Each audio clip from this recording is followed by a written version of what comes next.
You can be seated. Shabbat Shalom.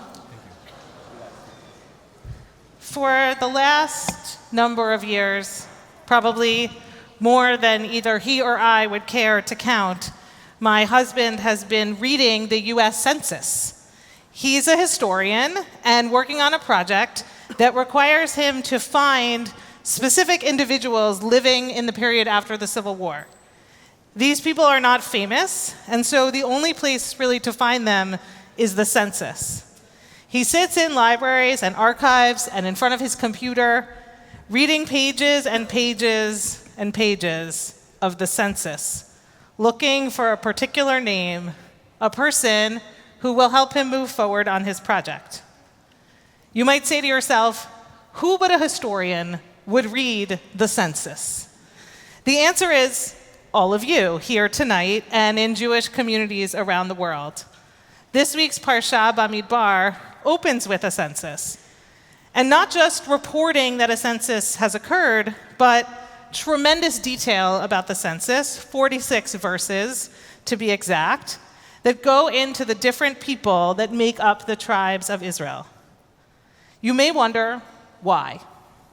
I've seen a sofer, a Torah scribe, do their work, and the painstaking detail, thought, and intention that goes into writing every single letter and every single word reminds me how much work it is to write a Torah, and that every piece of the Torah is important and carries meaning. If we weren't meant to learn from it, it wouldn't be included. And so, the seemingly endless repetition of this many people in this tribe and this many people in that tribe, it must have a purpose. As you'll hear tomorrow, if you tune in for the bat mitzvah, sometimes the census is more about who isn't counted than who is. But I'm going to leave that Torah for Alana. Instead, I want to take a moment to think about why the Torah spends so much time and space on this census at this moment. In Rabbi Shai Held's book, The Heart of Torah, he tells of a Kabbalistic teaching that the number of people counted in the census is roughly the same as the number of letters in the Torah. The teaching says, the souls of the Israelites originated in the letters in the Torah, and the spirituality of the Torah consists of those souls.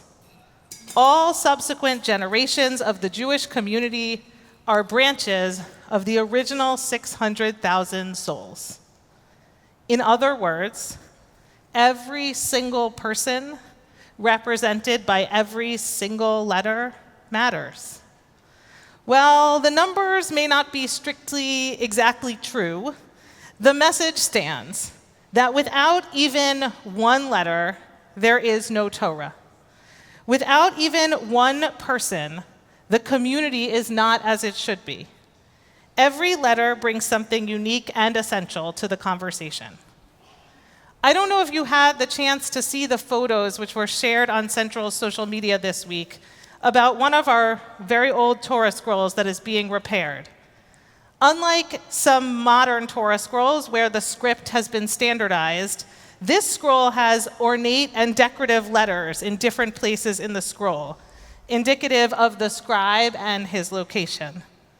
Those letters illustrate this point even more clearly, that every letter is important and every letter is unique, even if one aleph looks mostly like the next. And this idea is fundamental to who we are as Jews. We read in the very first chapter of the very first book of the Torah that every person is created b'tselem Elohim, in the image of God. That means that every human being is created with infinite uniqueness and infinite worth. What would the world look like if we lived that way?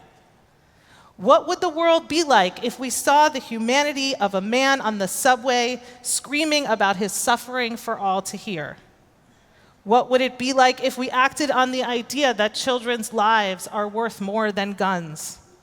What would the world look like if we valued a person for more than their womb, or how much money they make, or how productive they can be?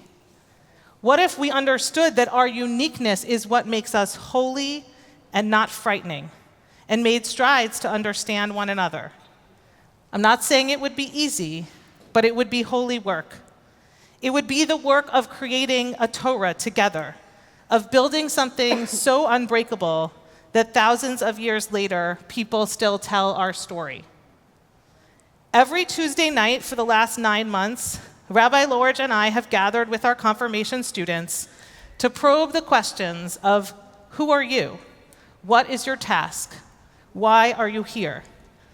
Through study and conversation and just being together, in their own words, here is some of what emerged. What amazes me is that I am only one person out of over 8 billion on this earth. I am a mere speck when compared to the population of our planet, but to my friends and family, I am not a speck. I am a large part of their lives, hopefully one that brings them joy. And the world has never been whole, but we can make it better. And I believe that my task on this earth is to hopefully make people happy and hopefully make more peace within the world.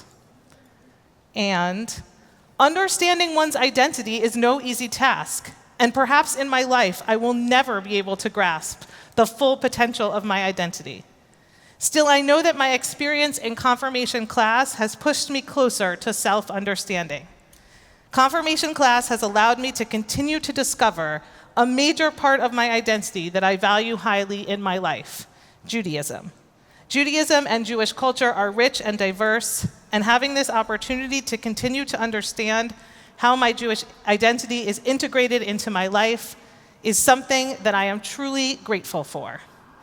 And I am also just a person trying to do my best and be my best, while existing not solely as an individual, but as a member of our broader community and world. It is extremely daunting to conceptualize it in that way, but it is the truth. And finally, my task right here, right now, is to embrace my differences amongst this group and make this community stronger. The questions Rabbi Lorge and I ask are both individual and collective, asking our students to figure out who they are, what they bring to our group, and also asking them to grapple with their many identities. Our guide on our confirmation trip to Berlin asked them to finish the sentence, Jewish and you can imagine the varied responses we got to that question. Jewish and a woman, Jewish and a softball player, Jewish and a friend, Jewish and a New Yorker, and. Confirmation is truly about a group of individuals with disparate identities coming together to form a group, to figure out their Torah, to understand what the class of 5783 has to bring to the world. If you come to Shavuot services on Thursday night at 6 p.m., as I hope you all will, you can read and hear the Torah that lives within these 13 students, individuals, but very much a community, each one vital to ensuring a strong class community and a strong Jewish future. Some of them came to this class after a lifetime at Central, and some much more recently. Some came willingly, even eagerly, while others came with the arm twisting of parents. Some came as friends, and some came as outsiders to our group. But each one brought something we counted on each week. Each one brought their own gifts, their own Torah, their own letter in the scroll, their own ideals, values, and passions. And counting them, knowing them, is a privilege. Shabbat Shalom.